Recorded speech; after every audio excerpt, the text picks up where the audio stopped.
बहू पर अत्याचार। सुमित्रा जी एयरपोर्ट के लॉन्च में खड़ी साड़ी के पल्लू से अपने आंसू साफ कर रही थी। उनके साथ खड़ी उनकी बहू रचना उनके कंधे पर हाथ रखकर उन्हें तसल्ली दे रही थी, मगर सुमित्रा जी के दिल को किसी तरह सुकून नहीं मिल रहा था। मिलता भी कैसे? आज उनका बड़ा बेटा यानी कि रचना का पति रोहित दुबई जाने के लिए रवाना हो गया था, क्योंकि यहाँ की कमाई में अब उनका गुजारा मुमकिन नहीं था।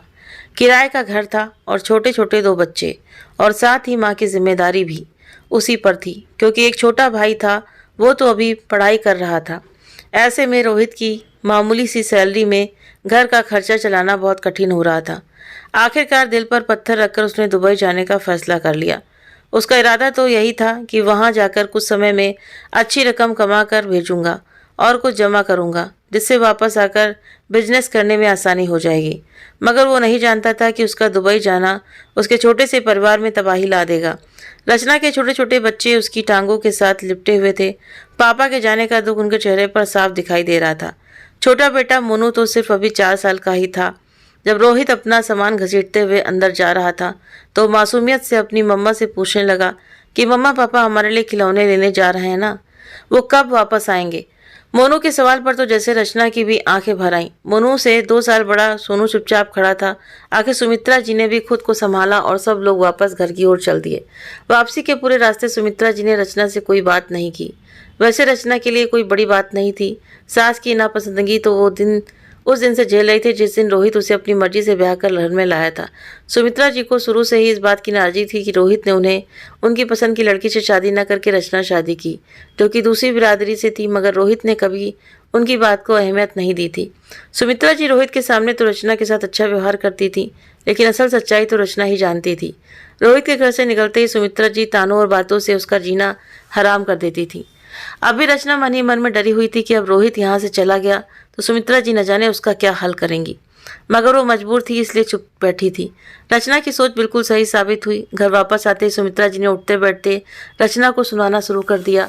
न जाने कैसी पत्नी ले आया है जिसके कदम ही मनहूस हैं, वरना औरतें तो लक्ष्मी का रूप होती हैं, और इसने तो आते ही मेरे बेटे की कमाई भी खत्म कर डाली, इसलिए मजबूरन मेरा बेटा दूर प्रदेश की खाक छानने गया।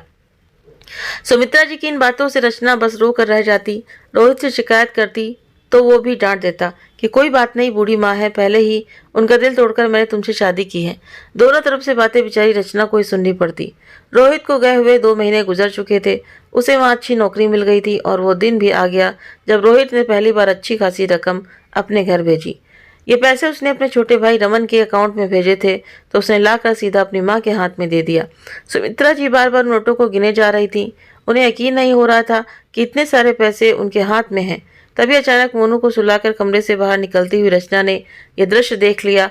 अभी वो सुमित्रा जी से ये सवाल करने ही वाली थी कि क्या ये पैसे रोहित ने भेजे हैं, कि तभी सुमित्रा जी ने अपने हाथ में मौजूद पैसे को तेजी से घुटनों के नीचे दबा लिए।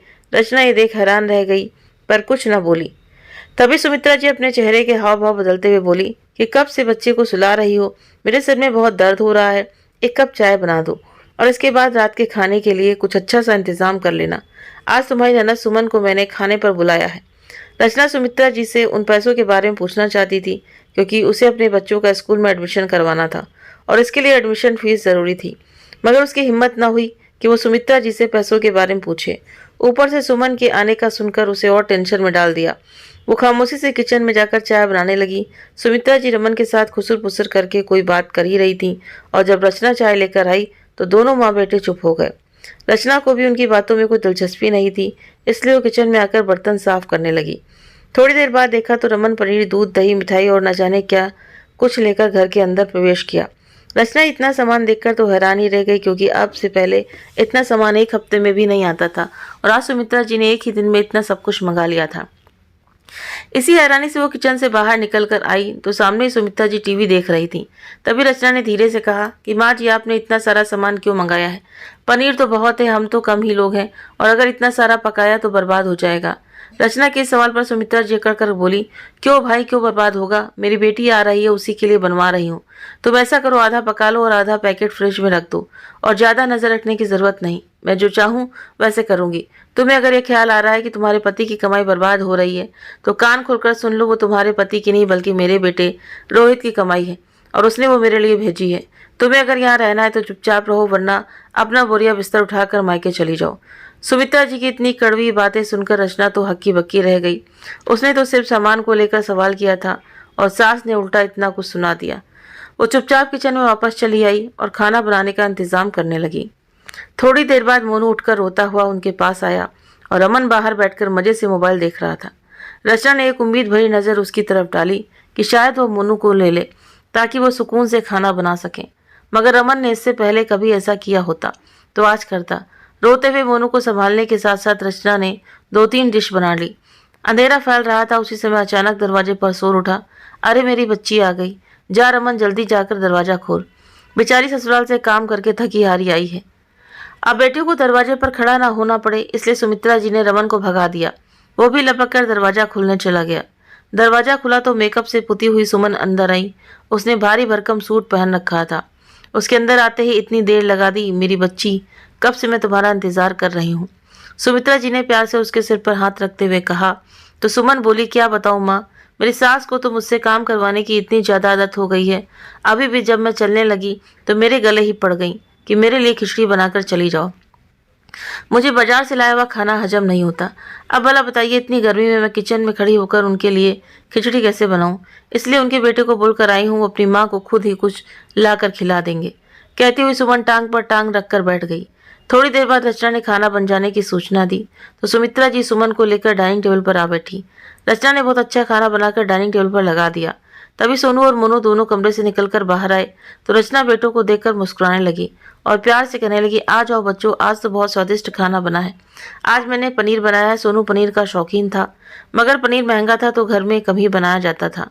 अब भी उसने जैसे ही सुना कि माँ ने पनीर पकाया तो वो शौक के मारे लपक कर आगे आया। तो रचना एक प्लेट में पनीर डालकर जैसे अपने बेटे सोनू को देने लगी तो सुमित्रा जी ने अचानक उसके हाथ से प्लेट छीनकर वापस टेबल पर रख दी और बोली कि तुम्हारे और तुम्हारे इन सपोलों के लिए नहीं बनवाया ये पनीर मैंने, और ना ही मेरा बेटा परदेश में मेहनत तुम्हें पालने के लिए कर रहा है। तुम्हें अगर अपनी औलाद को पनीर खिलाने का इतना ही शौक है तो खुद कमाओ। मेरे बेटे ने ये पैसे मेरे लिए भेजे हैं, इसलिए मेरी मर्जी से खाना पकेगा। आज ये खाना सिर्फ सुमन के लिए बना है तो सिर्फ वही खाएगी। तो रचना देखती रह गई। सोनू और मोनू भी डर कर रोने लगे। रमन और सुमन ने भी कुछ नहीं कहा। वो दोनों ही अपनी अपनी प्लेट में खाना डाले बड़े आराम से खाना खा रहे थे। रचना की आंखों में आंसू आ गए। वो खामोशी से अंदर चली गई और दिन में बनी हुई आलू की सब्जी के साथ अपने बच्चों को रोटी खिलाने लगी। मगर ये सिर्फ उस दिन की कहानी नहीं थी। रोहित हर महीने बहुत पैसे भेजता, मगर मजाल है कि पैसों में से एक ढेला भी रचना को मिल जाता। बच्चे अभी तक स्कूल जाने से दूर थे और खुद रचना भी एक एक पैसे को तरस रही थी। घर में दूध आता तो सुमित्रा जी अपनी निगरानी में फ्रिज में रखवा कर फ्रिज को ताला लगा देती और चाबी अपने पास रख लेती। पकाने के लिए जो कुछ भी मंगवाती सर पर खड़े रहकर पकवाती। मगर मजाल है कि अच्छा खाना रचना या उसके बच्चे खा सकें। उनके लिए दाल आलू की सब्जी मंगवाई जाती। न जाने सुमित्रा जी रचना से कौन से बदले ले रही थी। वो तो अपने पोतों को भी देखना पसंद नहीं करती थी। उस दिन मोनू को बहुत तेज बुखार हो गया और रचना के पास डॉक्टर को दिखाने के लिए पैसे नहीं थे। उसने सुमित्रा जी से पैसे मांगे, मगर उन्होंने उनकी बात को अनसुना कर दिया। दुख के साथ साथ रचना को बहुत गुस्सा भी आ रहा था। वो बच्चों को लेकर सरकारी अस्पताल में चली गई तो डॉक्टर ने कहा कि इसमें खून की कमी है, इसे दूध और अनार वगैरह अच्छे से खिलाओ। तो रचना सोचने लगी कि अनार कहाँ से खिलाऊंगी, जो घर में है उस पर ही मेरा और मेरे बच्चों का कोई अधिकार नहीं है। घर आते ही उसने रोहित को फ़ोन किया और दबे शब्दों में रोहित को मोनू की बीमारी और सुमित्रा जी के कठोर व्यवहार के बारे में बताया। मगर रोहित उल्टा उसी पर भड़क गया और कहने लगा कि इतने पैसे भेजता हूँ मैं, रचना कहाँ उड़ाती हो तुम। मैं जब भी माँ से पूछता हूँ कि कुछ पैसे जमा किए भी हैं या नहीं तो ये कहती हैं कि तुम्हारी पत्नी कुछ छोड़ती ही नहीं। मुझे बताओ रचना, क्या मैं पूरी ज़िंदगी भर यहाँ दुबई में बैठा बस पैसा ही कमाता रहूँगा? मुझे वापस भी आना है। अगर तुम इसी तरह फिजूल खर्च करती रहोगी और डेली पनीर और अच्छे अच्छे पकवान पकाती रहोगी तो ये बताओ बचत कहाँ से होगी। रोहित तो बिना सुने बोलता ही जा रहा था। रचना अक्की बक्की ये सारी बातें सुन रही थी। उसे तो अपनी सफाई देना भी नहीं आ रहा था।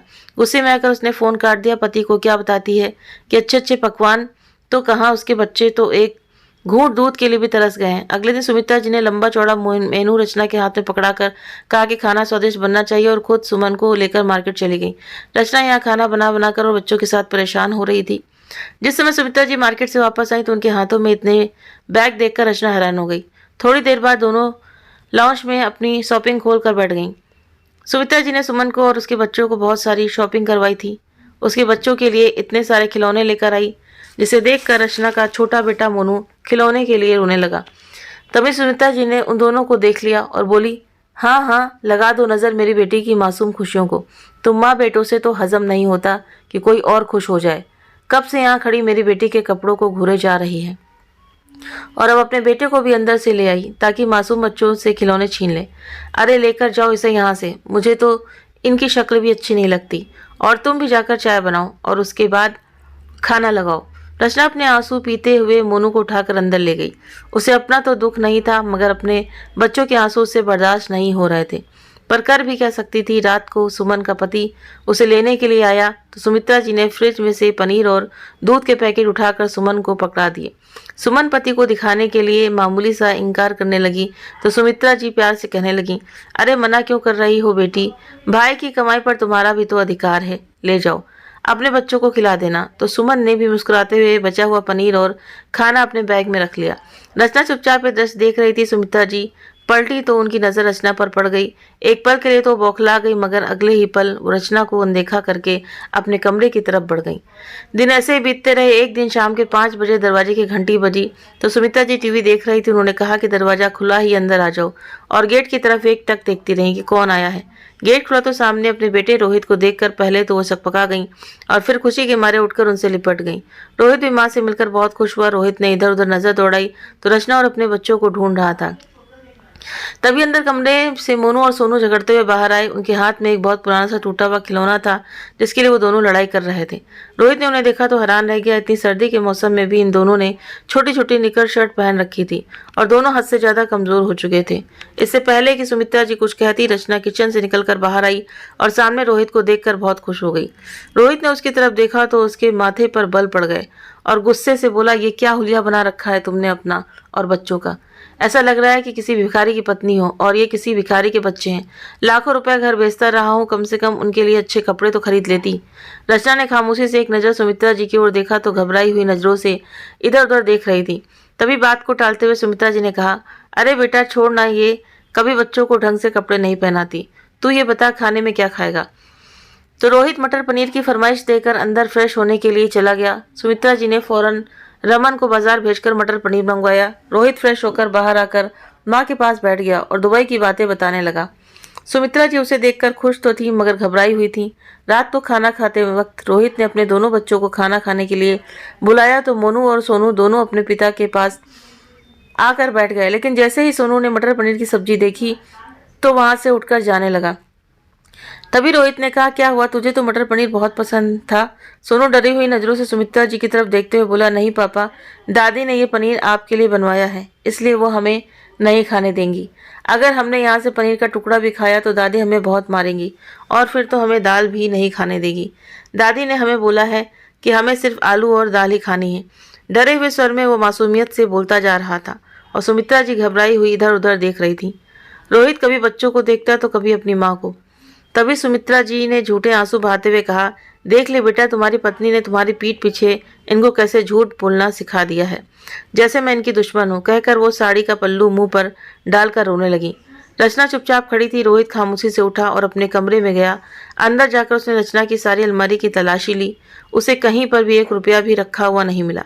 कपड़े वही फटे पुराने थे जो 2 साल पहले रोहित ने उन्हें लाकर दिए थे। उसने अपने बच्चों को देखा। उन्होंने जो शर्ट पहन रखी थी वो उनके पेट से ऊपर जा रही थी। वो बाहर आया और माँ से पूछने लगा कि माँ, वो सारे कपड़े कहाँ हैं जो आप मुझे वीडियो कॉल पर दिखाती थी कि रचना अपने लिए खरीद कर लाई है। अलमारी में तो बच्चों का और रचना का एक भी नया कपड़ा नहीं है। इन सब ने वही पुराने कपड़े पहन रखे हैं और वो भी फटे हुए। तो सुमित्रा जी इधर उधर देखने लगी मगर रोहित सब कुछ समझ चुका था। तभी उसे याद आया कि रचना ने 1-2 बार दबे शब्दों में उसे बताने की कोशिश भी की थी मगर वो खुद ही बहरा बन गया था। अपनी माँ की असलियत उसके सामने आ गई थी। उसने कहा कि अब मैं दुबई वापस नहीं जाऊंगा और जो कुछ भी कमाया है उससे यहीं पर कारोबार करूंगा, और अगर आइंदा आपने मेरी पत्नी और मेरे बच्चों का हक किसी और को दिया तो मैं भूल जाऊंगा कि आप मेरी माँ हैं। रोहित के स्वर में गुस्सा साफ दिखाई दे रहा था। सुमित्रा जी चुप बैठी रह गईं। उन्होंने जान लिया था कि उनका बेटा सच्चाई की परख करना जान चुका है। रोहित एक झटके से उठा और रचना से कहा कि बच्चों को तैयार करो और खुद भी तैयार हो जाओ, हम शॉपिंग करने चल रहे हैं। मेरी कमाई पर सबसे पहले तुम्हारा और मेरे बच्चों का अधिकार है। रचना तैयार होकर बच्चों को साथ लेकर शॉपिंग करने चली गई और सुमित्रा जी अपना सब मुंह लेकर उन्हें जाते हुए देखती रह गईं। तो दोस्तों, अगर आपको ये कहानी अच्छी लगी हो तो वीडियो को ज़रूर से ज़रूर लाइक करें, अपने कमेंट करके बताएं और चैनल को सब्सक्राइब करना ना भूलें।